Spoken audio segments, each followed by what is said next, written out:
예수님은 자신과 자신을 따르는 성도들이 핍박이 아니라 칭찬을 받으면 화가 있을 것이라고 경고를 하셨습니다. 그 이유는 앞서 유대인의 조상들이 거짓 선지자들을 칭찬했기 때문이라고 합니다. 진짜 선지자들은 박해를 하고 거짓 선지자들을 입이 마르도록 칭찬하는 문제는 오늘 한국 교회에서도 같습니다. 하나님이 보내신 선지자들은 성경의 말씀이 아닌 다른 소리를 하지 않습니다. 미래를 무당 점치듯 하지 않습니다. 하나님이 말씀하신 것, 예수님이 가르쳐 주신 진리만을 다시 말할 뿐입니다. 새로운 예언이 필요하다, 미래를 점쳐야 한다라고 생각한다면 그 착각이고 오산입니다. 예수님의 말씀, 예수님의 분부에 따라 이 시대를 거슬러 살아야 한다라는 말씀이면 충분합니다. 많이 배워야 아는 것이 아니라 예수 그리스도의 말씀에 대한 순종이면 충분한 것입니다. 27절 너희 듣는 자, 예수님을 따르는 자들에게 예수님은 당부의 말씀을 합니다. 너희 원수를 사랑하며 너희를 미워하는 자를 선대하며 28절 너희를 저주하는 자를 위하여 축복하며 너희를 모욕하는 자를 위하여 기도하라라고 말씀하십니다. 앞에서 유대 조상들은 거짓 선지자들을 칭찬하고 따라갔지만 너희들은 칭찬하는 사람들과 어울리지 말고 너희 원수를 사랑하고 너희를 미워하는 자를 선대하고 너희를 저주하는 자를 위하여 축복하고 너희를 모욕하는 자를 위하여 기도하라라고 합니다.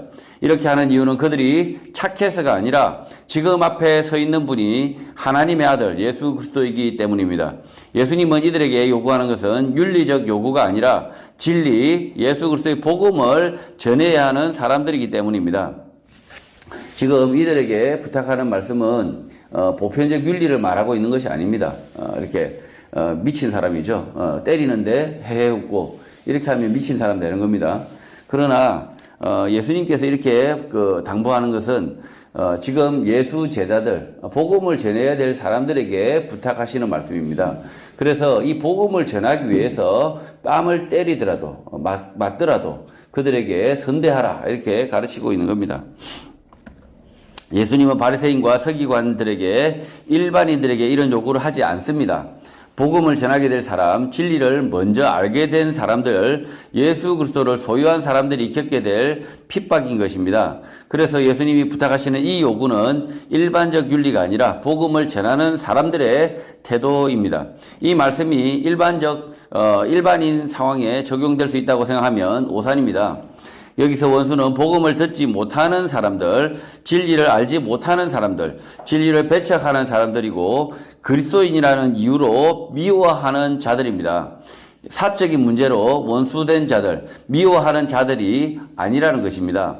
그런데 이 말씀을 엉뚱하게 사적인 이해관계에 얽혀 원수된 사람에게 적용하는 사람들이 있습니다. 자신이 돈을 떼먹어서 원수가 되었는데 자신이 그 자식을 죽여서 원수가 되었는데 오히려 예수 믿어서 구원을 얻었다. 그래서 원수를 사랑한다 라고 말하는 미친 기독교인들이 있습니다. 이창동 감독의 영화 밀양의 한 장면을 보는 것입니다. 이 말씀을 곡해하면 이런 미친 영화의 한 장면이 만들어지는 것입니다. 교회 성도들 가운데 원수를 사랑하라 라는 말씀을 북한 김정은이에게 적용하시는 분들이 있습니다. 북한 김정은이를 내가 개인적으로 만날 기회가 있다면 복음을 위해서 원수를 사랑하는 마음으로 회개하라, 지옥 간다, 너 그렇게 하면 라는 말을 전하겠지만 만일 만날 날이 없다면 제가 만날 일이 없다면 그냥 원수, 악 그 자체일 뿐인 것입니다. 원수를 사랑하라 라는 말씀은 나와 관계 맺고 있고 복음을 들어야 할 사람에 대한 것이지 아무런 이유 없이 원수를 사랑하라, 맹목적으로 원수를 사랑하라는 것이 아닙니다. 기독교인들은 각성 변태, 피학대 변태들이 아니기 때문에 원수를 사랑하는 이유는 그들이 복음을 들어야 하는 자들이기 때문입니다.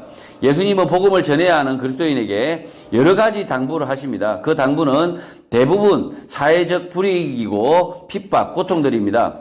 복음을 위해서 손해를 보는 이유, 예수님께서 우리에게 약속하신 것, 천국이 우리의 것이기 때문입니다. 그래서 미워하는 자 선대하고 저주하는 자 축복하고 모욕하는 자 위해서 기도해야 하는 것입니다. 지금 제가 다시 한번 말씀을 드리지만 원수를 사랑하라 이 말씀을 엉뚱하게 적용하시면 돈을 떼먹고 원수를 만든 다음에 그리고 나서 내 원수를 사랑한다 이러면서 헤헤거리면서 이렇게 대하면 그 돈 떼인 사람이 미치는 거예요.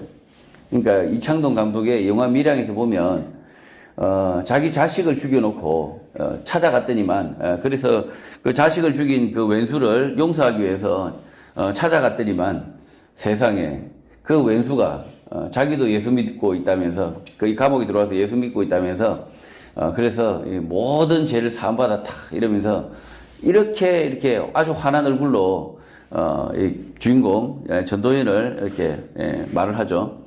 자, 이렇게 해서 원수를 사랑하라 이 말씀을 이렇게 악용해버리면 아주 이렇게 해괴한 일이 벌어지는 겁니다. 그래서 만약에 원수를 사랑하라 그러니까 우리가 히틀러도 사랑해야 되나요? 그 유대인을 죽인 그 히틀러를 사랑하게 되면 유대인들을 죽여야 되겠네요. 지금 오늘 혹시나 이스라엘 사람 국적 가진 사람이 있으면 잡아서 죽이는 일을 해야 되는 게 우리가 히틀러를 사랑하는 일 아닐까요?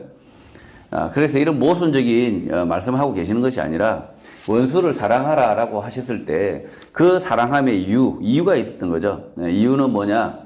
예수 그리스도의 복음을 우리가 먼저 받은 자들이고 천국을 먼저 우리에게 허락하신 그분 예수 그리스도께서 우리에게 당부를 하셨는데 그 원수를 사랑하라는 것은 우리가 복음을 전할 때 핍박받을 것을 아시고 그래서 복음을 거부하고 복음을 듣는 것을 미워하고 이렇게 진리를 사랑하지 않는 이런 구원받지 못한 사람들 이 사람들이 우리를 괴롭히고 억누를 때 그럼에도 불구하고 이 복음을 전하기 위해서 원수를 사랑하라 이렇게 말씀하신 겁니다. 그래서 예수님이 그래서 바리새인들을 사랑하셨나요? 예수님 미워하셨죠. 바리새인들 미워하셨는데 그럼에도 불구하고 그 바리새인들을 위해서 회개할 바리새인들을 위해서 십자가에서 죽으셨다. 이렇게 보면 예수님께서 원수를 사랑하심이 무엇인지 잘 알 수가 있습니다. 29절 너의 이 뺨을 치는 자에게 저 뺨도 돌려대며 내 겉옷을 빼앗는 자에게 속옷도 거절하지 말라라고 말씀합니다. 왜 이렇게 해야 합니까? 복음 때문입니다. 예수님이 먼저 뺨을 맞으시고 겉옷과 속옷을 빼앗깁니다. 자신의 몸을 내어주십니다. 그 이유는 이 세상을 구원하고자 하는 하나님의 뜻, 복음 때문입니다. 뺨을 맞는 이유, 겉옷을 빼앗기는 이유가 선행 때문이라면 미친 사람들입니다. 선행 때문으로 안다면 사이비 종교가 되는 겁니다. 자신이 착하기 위해서 뺨 맞고도 헤헤 웃으면서 또 때려주세요. 이렇게 하면 미친 사람이라는 거죠. 30절 복음을 전하는 내게 구하는 자에게 주며 내 것을 가져가는 자에게 다시 달라 하지 말아야 한다라고 당부하십니다.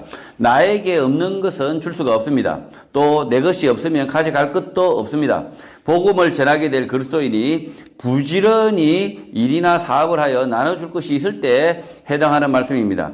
그래서 그리스도인은 부지런히 일을 해서 내 것을 가지는 것이 필요하고 내가 가지고 있는 것을 달라고 하면 줄 수 있을 때 나눠주라는 것입니다. 태어날 때부터 가진 것이 없으면 나눠줄 것이 없는 것이고 다른 사람이 구하지 않습니다. 그러니 누군가 나에게 시간을 달라고 하면 나에게 시간이 있는 것이고 누군가 나에게 돈을 달라고 하면 나에게 몇 푼이라도 돈이 있다는 것입니다. 나에게 있는 것을 남이 가져간다고 하더라도 다시 달라고 하지 말아야 할 이유는 예수 그리스도 그가 온 우주의 주인이 되시기 때문이고 우리는 복음을 먼저 받아서 그들에게 전해야 할 책임자이기 때문입니다. 31절 복음을 전하는 그리스도인들은 남에게 대접을 받고자 하는 대로 너희도 남을 대접하라라고 당부를 하십니다. 전도를 할 때도 상대방이 원하는 방식대로 하라는 것입니다. 진리를 떠나지 않는다면 상대방이 듣고자 할 때만 복음을 전해라, 가르쳐라라고 가르치는 것입니다. 이 말씀 또한 윤리, 도덕을 가르치는 것이 아닙니다. 복음을 전하게 될 그리스도인에게 하시는 예수님의 당부입니다. 삶의 윤리가 아니라 복음을 받은 그리스도인들에게 주시는 말씀입니다. 그러니까 이 말씀을 하신 예수님의 말씀을 듣지 않고 십자군 전쟁을 통해서 굴복을 시켜서 예수를 믿게 하겠다. 저것들 그냥 다 때려잡아서 예수 믿게 하겠다. 이것은 복음을 전하는 사람들의 태도가 아니라는 거죠. 예수님의 당부는 계속됩니다. 바리새인과 서기관들이 아니라 예수님을 따르는 제자들, 그리스도인들에게 주시는 말씀입니다. 이거 분명히 잘 알아들으셔야 돼요. 모든 사람에게 하시는 말씀이 아니라 예수 그리스도, 그를 따르는 제자들에게 주시는 말씀이다. 32절, 너희가 만일 너희를 사랑하는 자만을 사랑하면 칭찬받을 것이 없다. 죄인들도 사랑하는 자는 사랑한다 라고 말씀하십니다. 교회 안에서 성도들끼리만 서로 좋아 죽지 말라라는 당부입니다.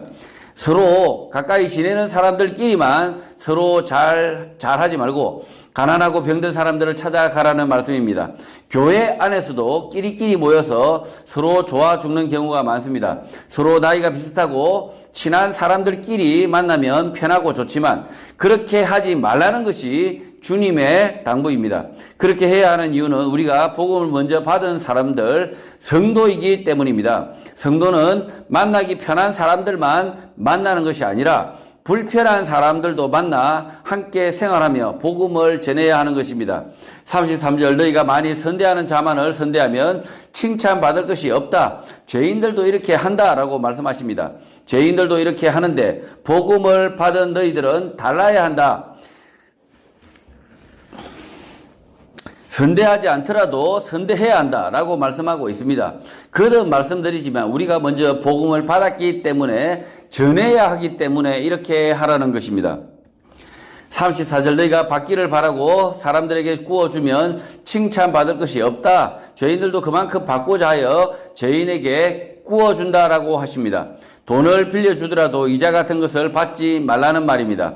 열심히 땀 흘려 일하여 값없이 빌려주는 사람이 되라는 것입니다. 이렇게 하는 이유도 복음 때문입니다. 교회가 새마을 금고를 만든다면 이익을 내지 말고 이자를 받지 말고 꼭 빌려줘야 할 사람에게 주라는 것입니다. 교회는 새마을 금고를 만들어 형편이 어려운 믿지 않는 사람에게 아무런 대가 없이 빌려줘야 합니다. 심하면 원금까지 떼이라는 것입니다. 그 이유는 우리가 복음을 먼저 들었고 전해야 할 사람들이기 때문입니다. 지금 한국 교회가 열심히 교회에 돈을 쌓아서 결국은 교회 건물 크게 지어서 한 일이 뭐죠? 예, 교회를 짓고 또 짓고 또 짓고 뭐 이렇게 땅이 모자라면 분전되고 한국 교회가 지금 이렇게 우리 한국 사회에서 선한 일을 하지 않는다는 거죠. 교회가 만약에 건물을 지어서 그 건물을 우리 가난한 이웃에게 장사하도록 내어줬다면 이렇게 욕을 먹고 있겠습니까? 그렇게 하려면 우리는 부지런히 돈을 벌어서 금고를 채워야 합니다. 금고를 채우는 것 또한 복음을 위해 사는 일인 것입니다. 교회 성도 개인과 기업이 많은 재물을 벌어들인다면 선별하여 대가 없이 꿔주는 새마을 금고, 복음의 창고를 만들라는 것입니다. 생색 내지 말고 조건부로 하지 말고 복음을 위하여 선행을 하라는 것입니다. 35절, 오직 너희는 연수를 사랑하고 선대하며 아무것도 바라지 말고 구워주라 라고 말씀하십니다. 그 이유는 예수 그리스도의 복음을 전하기 위해서입니다. 그리하면 너희 상이 클 것이고 또 지극히 높으신 이의 아들이 된다고 말씀하십니다. 상을 주는 이유가 사랑과 선행 때문이 아니라 지금 서 있는 예수 그리스도가 하나님의 아들이기 때문입니다. 하나님은 은혜를 모르는 자와 악한 자에게도 인자하시는데 하물며 예수님의 말씀에 순종하는 너희들에게 당연히 인자하시다라고 말씀하고 있는 것입니다. 우리가 선행을 하지 않아도 우리에게 상급을 주실 분이라는 거죠. 예. 그렇지만 예수 그리스도의 말씀을 순종하고 우리가 예수 그리스도의 말씀에 따라서 순종하고 선행까지 한다면 당연히 상급이 있겠죠. 예. 그래서 우리가 상급을 위해서 그리스도인으로 사는 것이 아니라 우리가 하나님의 말씀, 예수 그리스도의 말씀을 먼저 받았기 때문에 우리가 상급을 받는 것이고 칭찬을 듣는 것이고 하나님의 아들이라고 칭함을 받는 것이고, 그러나 우리가 예수 그리스도의 복음을 받았기 때문에 예수 그리스도의 말씀의 당부를 따라서 우리가 선행을 행한다. 예. 교회가 선행이 먼저가 아니라 복음이 먼저다. 이렇게 말씀을 드리는 겁니다. 36절, 너희 아버지의 자비로우심 같이 너희도 자비로운 자가 되라라고 말씀합니다. 이 자비는 불가의 가르침, 대자 대비가 아니라 대가를 바라지 않고 말씀을 가르치고 진리를 알 때까지 오래 참음, 관용, 기다림으로 가르치라는 것입니다. 37절 비판하지 말라 그리하면 너희가 비판을 받지 않을 것이요 정죄하지 말라 그리하면 너희가 정죄를 받지 않을 것이요 용서하라 그리하면 너희가 용서받을 것이다 라고 말씀합니다. 예수님은 지금 비판을 하지 말라라고 가르치십니다. 그렇게 하면 너희가 비판을 받지 않을 것인데 그런데 지금 비판을 하지 말라라고 가르치시는 분은 방금 바리새인들과 서기관들의 안식일의 문제로 비판하신 분입니다. 비판은 나쁜 것이니 비판하지 말라라고 단순하게 이해하면 말이 되지 않습니다. 구약의 선지자들은 앞선 왕들과 재판관들의 악행을 비판하였고 세례 요한은 왕의 부도덕, 악행에 대한 비판으로 목숨을 잃었습니다. 그런데 예수님이 그 비판을 하지 말라고 가르쳤을까요? 이 말씀을 전체적으로 살펴보면 교회 안에 성도들 간의 문제를 말한다라고 볼 수 있습니다. 예수 그리스도의 말씀을 진리라고 믿고 있는 같은 진리 안에 있는 교회 성도들 간에는 서로를 비판하고 평가할 이유가 없습니다. 또 정죄할 이유가 없는 것입니다.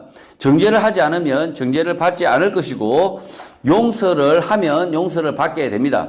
앞서 믿은 성도들은 뒤에 복음을 믿은 사람들을 평가하고 비판하기 쉽습니다. 또 정죄할 수 있고 잘못을 용서하지 않을 수 있습니다.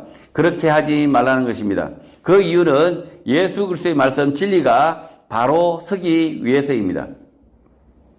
자, 지금 이 비판하지 말라는 이 말씀을 우리 히틀러나 아주 김정은이나 뭐 이런 사람들, 이 독재자들에게 하지 않아야 된다. 비판 안 받지 않기 위해서. 비판하면 내가 혹시나 이 비판에게 목숨을 잃을 수도 있으니까 입을 닫고 있어야 된다. 이렇게 가르치고 있는 말씀이 아니라는 거죠. 세례 요한은요, 이 왕을 비판해서 그 동생의 아내를 취하는 이 불륜을 비판함으로 인해서 목숨을 잃죠.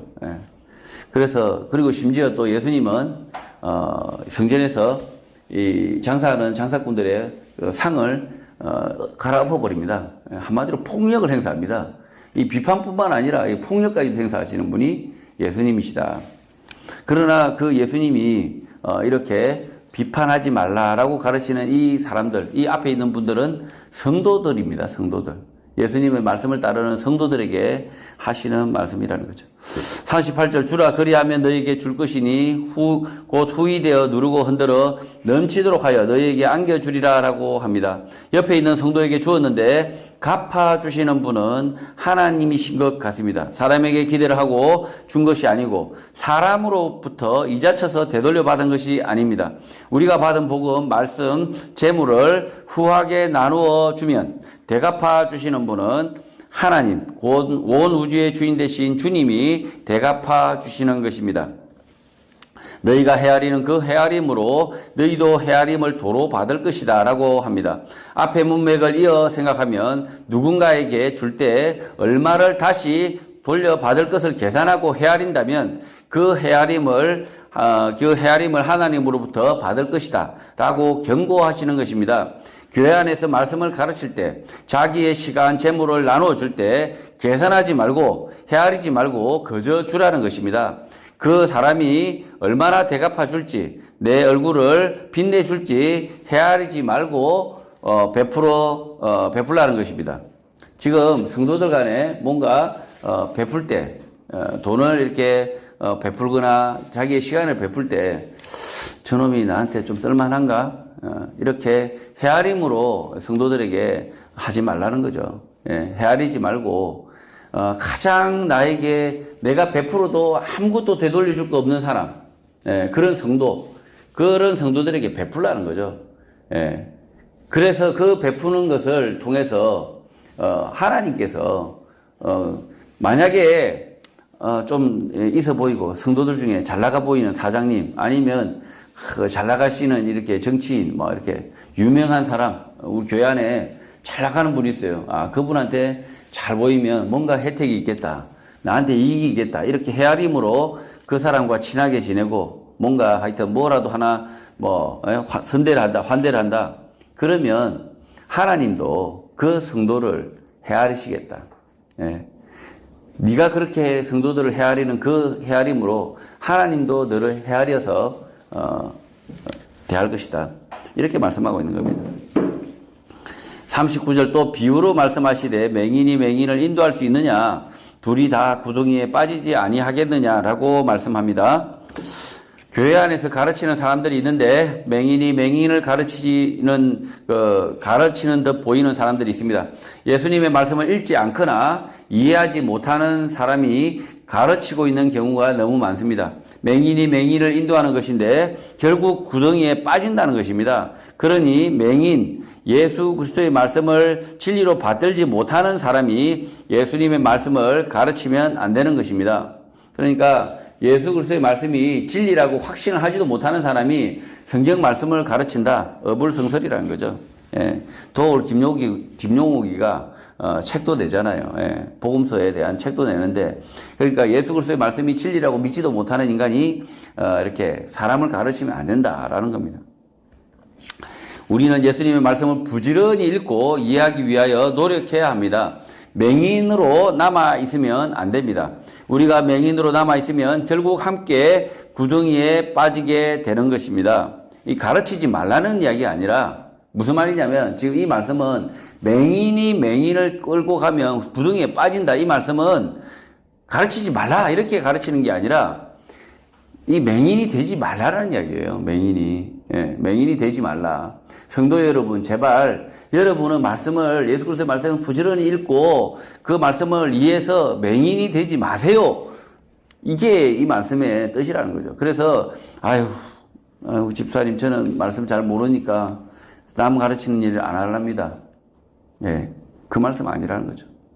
모든 성도는요, 예수 그리스도의 말씀을 듣고 그 말씀을 순종하는 삶을 살아내어야 되고요. 그리고 그 말씀을 가르치는 자가 되라라고 우리 주님께서 당부하시는 거예요.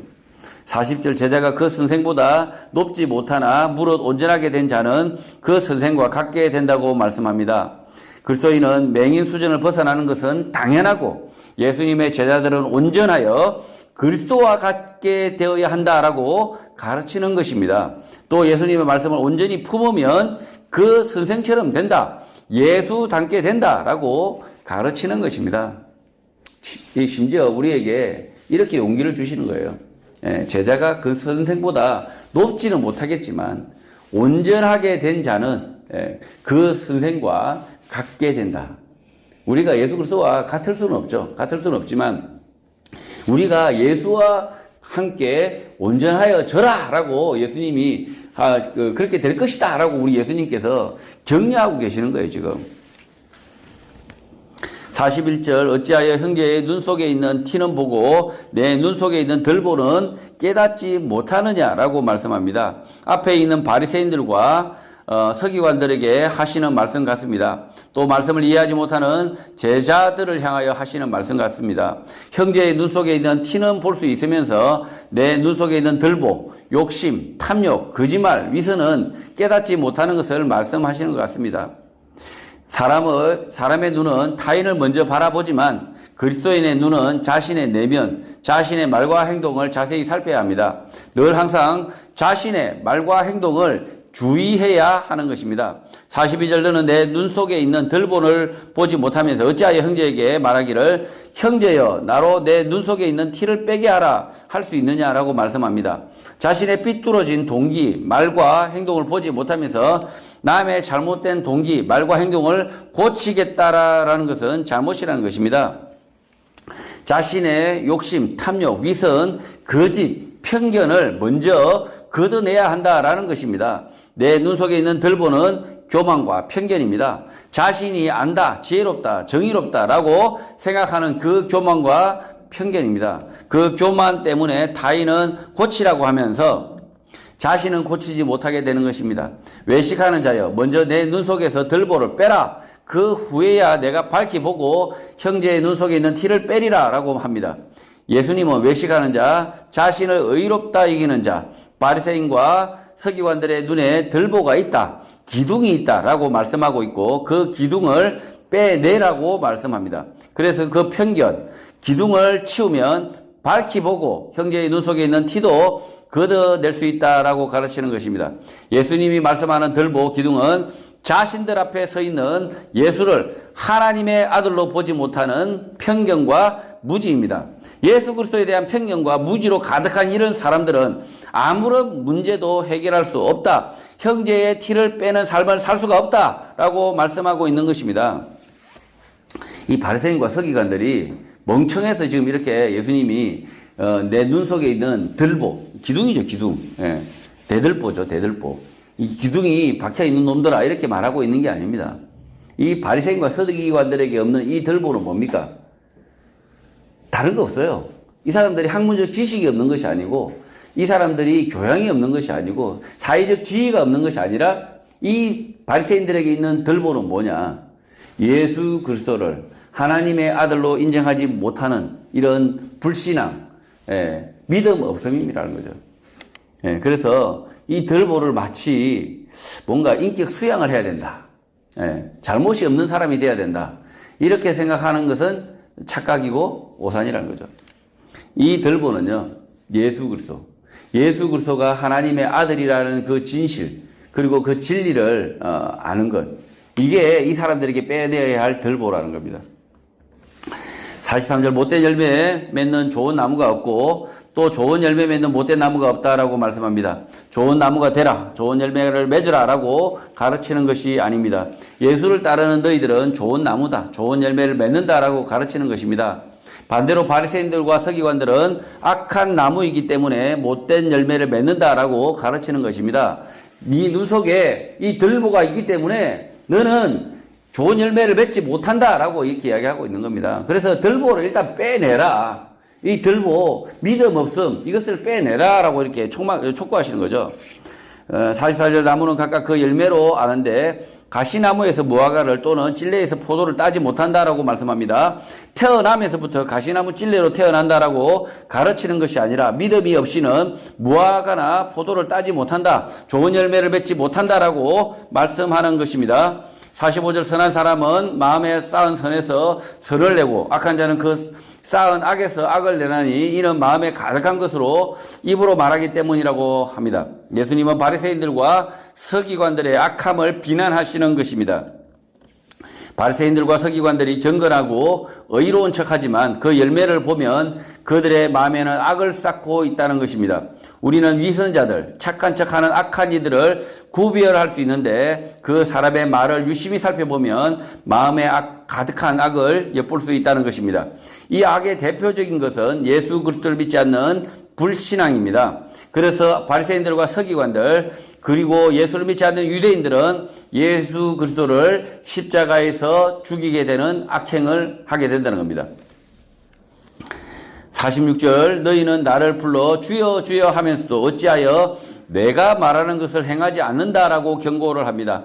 바리새인과 서기관들은 랍비어라고 말하며 설교를 듣고 있지만 말하는 것을 행하지 않는다라고 경고를 하는 것입니다. 예수님의 제자들 가운데 가롯 유다도 이들과 같습니다. 예수님을 겉으로 따랐지만 결국 예수를 은화를 받고 팔게 됩니다. 말과 행동이 다른 것입니다. 47절 내가 나와 내 말을 듣고 행하는 자마다 누구와 같은 것을 너에게 보인다라고 말씀합니다. 주님의 말씀을 듣고 행하는 자는 뒤 구절의 말씀과 같은 사람들이다라고 가르치는 것입니다. 48절 집을 짓되 깊이 파고 주추를 반석 위에 놓은 사람과 같은데 큰 물이 나서 탕류가 그 집에 부딪히지만 잘 지었기 때문에 능히 요동하지 못하게 하였다라고 말씀합니다. 예수님의 말씀을 듣고 행하는 자는 반석 위에 집을 짓는 자, 홍수가 나도 무너지지 않는 견고한 집을 가지는 자가 된다는 것입니다.